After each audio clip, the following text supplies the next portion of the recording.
বন্ধুরা, আমার গাছের আমের জাগের ঢাকনা খুলছি। দেখো আমি কিভাবে জাগ দিয়েছি সেটা তোমাদের সামনে তুলে ধরছি। এর আগের ভিডিওতে নিশ্চয়ই তোমরা দেখেছো আমি আমার গাছের আমগুলো পেরে ফেলেছি, সেই আমগুলো জাগ দিয়েছি কীভাবে সেটাই দেখাচ্ছি। দেখো কত সুন্দর কালার এসছে, কালারটা খুবই সুন্দর এসছে। এই আমগুলোকে আমি জাগ দিতে তো পারি না, এটা আমার মামাকে বলেছি, মামা এই আমগুলো আপনি একটু জাগ দিয়ে দেন।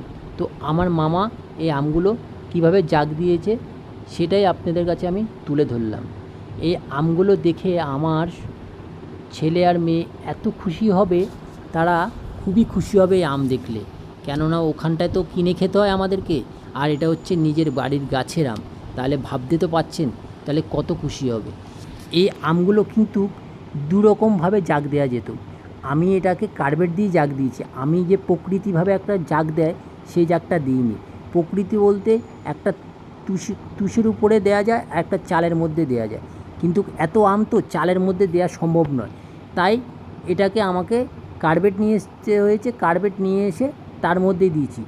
কার্বেটের মধ্যে যদি দিই তাহলে এই আমটা খুবই তাড়াতাড়ি পাকার সম্ভাবনা থাকে আর ভালো মতনই পেকে যায়। ওটা কিন্তু আপনাকে আবার তাড়াতাড়ি খেয়ে ফেলতে হবে।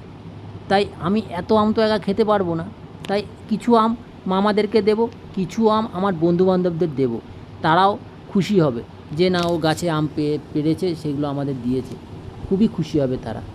দেখো কতগুলো কার্বেট আমার এই আমের মধ্যে পড়ে গেল, তারপরেও কোনো ব্যাপার নেই।